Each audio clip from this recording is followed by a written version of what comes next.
जो वाल्मीकि समाज के हमारे भाई, छोटे भाई, नासमझ भाई इस बात को कह रहे हैं कि जाटव समाज या चमार या महार या पासवान हमारा आरक्षण खा गए, उन तमाम साथियों को मेरा ये कहना है कि पहली बात तो ये है कि संविधान में क्या जाटवों के लिए अलग आरक्षण था, चमारों के लिए अलग आरक्षण था, पासवान और महारों के लिए अलग आरक्षण था? तो शायद नहीं था। जब अलग आरक्षण उनके लिए था ही नहीं, जब SC ST का टोटल शेड्यूल कास्ट और शेड्यूल ट्राइब का 22.5% आरक्षण 15 + 7.5 है, तो इसमें ये कहना कि कौन किसका खा गया, ये मैं समझता हूँ एक ऐसा मतलब जवाब है या एक ऐसा सवाल है जो मूर्ख आदमी कर सकता है। जब एक जगह 100 रुपये रखे हैं और 100 रुपये में ये पता है कि ये इतने लोगों को खाना है, तो आइए और खाइए। उसमें ये कह देना कि हमारा हिस्सा वो खा गए, तो हिस्सा तो था ही नहीं भाई, ये तो उसमें था नहीं ना कौन से किसका कितना है भाई। ये एक परिवार के लोगों का इतना हिस्सा है, उस परिवार के लोग यहाँ आएँ वो खाएं, अब जो जाएगा वो खाएगा, और उसकी जो कंडीशन है, वहाँ तक पहुँचने की जो कंडीशन है, जो उस कंडीशन को पूरी करेगा वो खाएगा। जहाँ तक सवाल वाल्मीकि समाज के लोग ये कह रहे हैं कि जाटव समाज या चमार समाज खा गए, तो जाटव समाज ने, चमार समाज ने अंग्रेजी ज़माने में, जहाँ जिसको हम हिंदी बेल्ट कहते हैं, और जो लोग ये कह रहे हैं कि चमार हमारा आरक्षण खा गए, उनके लिए मैं बता दूं कि जब बाबा साहब डॉक्टर अम्बेडकर शिक्षा का आंदोलन चला रहे थे, उस समय पर जाटव समाज ने आगरा के अंदर, उस समय पर बाबा साहब डॉक्टर अम्बेडकर ने एक आगरा के अंदर यार फ्रेम खराब करता तो हर बार उस समय बाबा साहब डॉक्टर अम्बेडकर ने आगरा के अंदर 19 में देखो करके ना, जिस समय पर बाबा साहब डॉक्टर अम्बेडकर शिक्षा का आंदोलन चला रहे थे, उस समय पर जाटवों ने आगरा के अंदर जाटव छात्रावास बना दिया 1920 में, 1919 में। तो बाबा साहब डॉक्टर अम्बेडकर जब राजनीति में सक्रिय भी नहीं हुए थे, तब जाटव समाज शिक्षा के क्षेत्र में और उद्योग के क्षेत्र में अपनी प्राथमिकता धमक जो है वो दर्ज करा चुका था। अब वो पहले से बाबा साहब डॉक्टर अम्बेडकर के आंदोलन को आप पढ़िए। बाबा साहब डॉक्टर अम्बेडकर 18 मार्च 1956 को जब आगरा आए हैं, तो उन्होंने कहा है कि आगरा तो दलितों की राजधानी है, और आगरा के जाटव चमारों ने बाबा साहब डॉक्टर अम्बेडकर को 4400 रुपये की थैली भेंट की थी। तो ये कहना कि भाई जाटव चमार खा गए, तो भाई जाटव चमार ने बाबा साहब डॉक्टर अम्बेडकर के आंदोलन को जिंदा रखा है। जाटव चमार तो पहले से संपूर्ण था। मैं वही तो कह रहा हूँ, अरे भाई जाटव ने, महार ने, पासवान ने, बिहार के पासवान ने, उत्तर प्रदेश और उत्तर भारत के पूरे भारत के चमारों ने, महार के महारों ने बाबा साहब डॉक्टर अम्बेडकर की मूवमेंट को जिंदा रखा है। और जो लोग ये कह रहे हैं कि भाई ये खा गए, तो मैं तुम्हें एक बात और बता देता हूँ यहाँ पर कि भाई राजनीतिक आरक्षण पर भी थोड़ा सा जिक्र कर लो। अब मैं जब जाति की बात हो रही है तो मैं जाति का जिक्र कर लेता हूँ। उत्तर प्रदेश के अंदर या पूरे देश के अंदर जितनी आरक्षित सीट हैं MP और MLA की, मुझे एक पर बताइए कि आज किसको प्रतिनिधित्व नहीं मिल रहा है। बुलंदशहर लोकसभा सीट पर लगभग 4 लाख जाटव वोट है, और वहाँ पिछले 3 पंचवर्षीय योजनाओं से खटीक समाज का आदमी सांसद बनता है, जिनकी वोट लगभग 40,000 है। तो जाटव समाज ने तो कभी नहीं कहा कि हमें टिकट दो। राजनीतिक आरक्षण भाई ये तो वो है कि जो ठीक है वहाँ पहुँच गया वो कर रहा है। और अब ये कहना, हम तो एक बात और कह रहे हैं कि जाटव, चमार, महार और पासी, इन लोगों ने बाबा साहब डॉक्टर अम्बेडकर के द्वारा दिए हुए संवैधानिक अधिकार को बचा कर रखा है, जिसके कारण वो बचा, तो उनको भी कुछ ना कुछ मिला है। वो जब बचता ही नहीं तो ये भी मांगने की स्थिति में नहीं होते।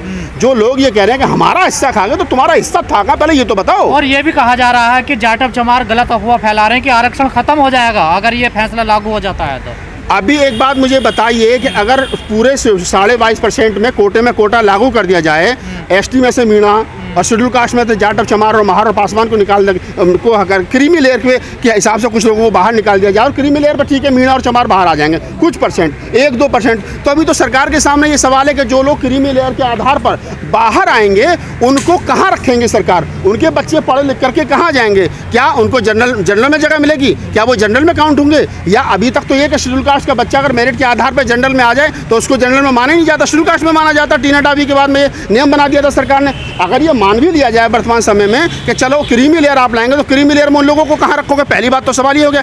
दूसरा, कोटे की बात की गई है, तो कोटे में कोटा अगर मैं मान के चलूँ, अगर उनमें से 2% वाल्मीकि को, 2% खटीक को, 2% अन्य दानों को, 2% किसी अन्य को ऐसे बांट भी दिया जाए उसमें से, तो वो जो 2% करके 5-6% कम हो जाएगा। 15 में से सपोज करो 5% चला गया शेड्यूल कास्ट का अलग, और 10% रह गया चमार के हिस्से में। तो आप मुझे बताइए वो 5% की सीट कौन भरेगा? अब तक तो NFS करके सारों को निकाल देते जब कह रहे हैं कि जाटव चमार खा गया, महार खा गया, पासवान खा गया। जब ये इतने पैसे वाले, पढ़े लिखे, इंटेलेक्चुअल हैं, तब NFS हो रहे हैं। जब अकेले वाल्मीकि के समाज में खटीक के हिस्से में एक सीट आ जाएगी और जब वहाँ कोई पहुँचेगा ही नहीं तो वो क्या होगा, NFS होगी, एक बार, दो बार, तीन के बाद में जनरल में भर देंगे, सीट खत्म, आरक्षण आप खत्म। कहना चाह रहे हैं वाल्मीकि समाज में, दूसरे समाज में पढ़े लिखे लोग नहीं है? मैं ये नहीं कह रहा हूँ कि पढ़े लिखे नहीं है, लेकिन मैं कह रहा हूँ कि जब वो लोग हमारे साथ फाइट नहीं कर पा रहे हैं, जब उनका बड़ा भाई साथ खड़ा है और हाथ पकड़ के चलने को तैयार है, चल हमारे साथ, दौड़ हमारे साथ, वो जब नहीं निकल रहा है घर से, नहीं दौड़ रहा, बाबा साहब को नहीं पढ़ रहा है, अम्बेडकरी आंदोलन से नहीं जुड़ रहा है, घरों से बाहर नहीं आ रहा है, ना वो किसी संगठन में जा रहा है, ना किसी आंदोलन में जा रहा है, कहाँ जा रहा है, RSS की शाखाओं में जा रहा है, कहाँ जा रहा है, बजरंग दल में जा रहा है। जब वो जात दुश्मन की शाखाओं में रहा है तो दुश्मन के हाथ में खेल रहा है। बाबा साहब डॉक्टर अम्बेडकर ने ये स्पष्ट कहा है कि ये संख्या बल के आधार पर नहीं है, आर्थिक उन्मूलन का आधार नहीं है, ये जो शेड्यूल कास्ट की जाति, जिनका जाति के आधार पर दोहन हुआ है, वो जातियों को चिन्हित किया गया और चिन्हित करने के बाद में कहा गया कि इन जातियों को आरक्षण मिलेगा। बाबा साहब डॉक्टर अम्बेडकर महार कम्युनिटी से थे। बाबा साहब डॉक्टर अम्बेडकर की कहीं लिखा है कि किताब में कि जब रिजर्वेशन लागू हुआ तो महाराष्ट्र के अंदर महारों को नौकरी नहीं मिलती थी, चमारों को मिलती थी, मातंगों को मिलती थी, दूसरे लोगों को मिलती थी, महारों को नहीं देते। अच्छा, तुम तो वही जो डॉक्टर अम्बेडकर के साथ लड़ाई लड़ रहे थे, तुम्हें नहीं देंगे, दूसरे वालों को देंगे, जो तालाब गंदा कर गए थे, जो मंदिर गंदा कर गए थे, तो वहाँ पे महारों को आज की तारीख में महार आगे निकले। तो ऐसा नहीं है। अब 2 अप्रैल 2018 को भारत बंद हुआ, 13 बच्चे शहीद हुए, 12 बच्चे चमारों के थे, तो भाई लड़ेगा चमार, मरेगा। पिटीशन लगाने वाले लोग भी तो आपके ही हैं। हमने कब कहा हमारे नहीं। अगर एक घर में झगड़ा हो जाए, एक मैं तो एक बड़ा मोटा सा उदाहरण बताऊंगा आपको। अगर एक बिल्डिंग है और उस बिल्डिंग में एक परिवार रहता है, बाहर के कुछ लोग आकर के कहने लगे, किसी हमारे कमजोर भाई को, छोटे भाई को बहकाने लगे और कहने लगे, अरे तेरा बड़ा भाई तो तेरा हिस्सा खा गया, ये तो ये हिस्सा खा गया, तू अपना हिस्सा ले, और उसने लड़ झगड़ के उसमें से एक कोठरी अपनी अलग ले भी ली, तो ये क्या गारंटी है वो उस कोठरी को बचा पाएगा, उस कोठरी का रंग रोगन कर पाएगा, उसकी देखरेख कर पाएगा? क्या ये मुमकिन नहीं है कि उस कोठरी पे दूसरे लोग कब्जा कर लेंगे जो उसको भड़का रहे हैं? तो ये वो हमारे साथ रह रहा है उस बिल्डिंग में, तो बिल्डिंग एक है, वो कोठरी का मान सम्मान है, उस कोठरी का मान सम्मान है। लेकिन अगर वो अपना हिस्सा लेकर के अलग हो गया तो निश्चित रूप से उस पर दूसरे लोग कब्जा करेंगे, वो उसको नहीं बचा पाएंगे। देखिए, इतना आसान है नहीं।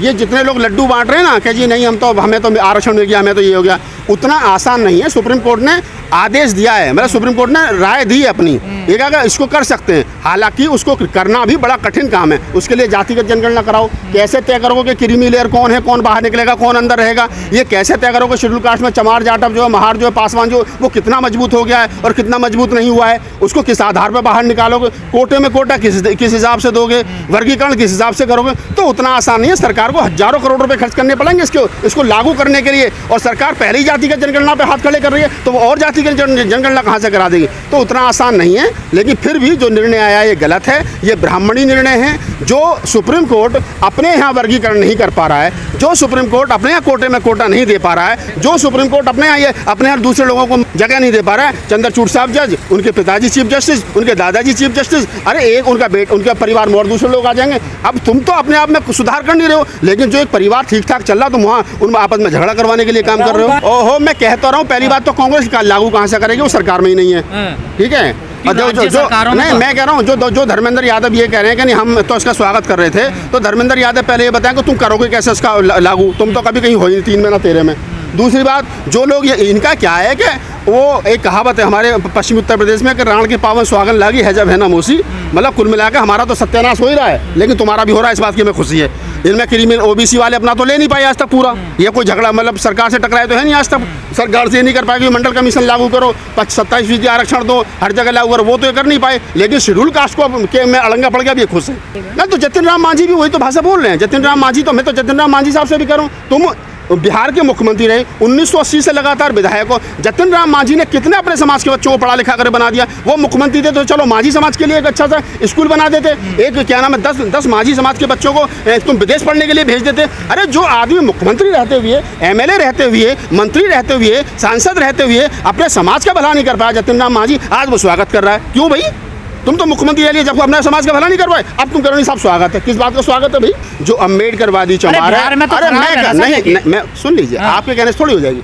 चमार जाटव पूरे भारत में जहाँ भी जो भी अम्बेडकरवादी है उसकी स्थिति कहीं खराब नहीं है। और चमार जाटव ही नहीं, मैं कह रहा हूँ जो भी शेड्यूल कास्ट में अम्बेडकरवादी है, जो चमार है, जाटव है, खटीक है, पासी है, धानक है, तेली है, तमोली जो भी है, उसकी स्थिति खराब नहीं, उसकी स्थिति बेहतर है। अगर स्थिति किसी की खराब है तो उसकी स्थिति खराब है जो मंदिर जा रहा है, जो RSS की शाखा में जा रहा है, जो झाड़ू लगा रहा है, जो आज तक अपने पैसों को नहीं जोड़ा, उसकी स्थिति खराब है। पूरे देश के अंदर एक मुकदमा बता दो किसी कोर्ट में, किसी चमार ने भंगी के साथ में, वाल्मीकि के साथ में, मातंग के साथ में, महार ने कहीं कहना छुआछूत क्या की हो, बताओ एक मुकदमा बताओ। शादी ब्याह क्यों नहीं होते? अरे हम बता रहे, हम 50 उदाहरण बता रहे हैं। हाँ। लेवल का तो होना चाहिए भाई।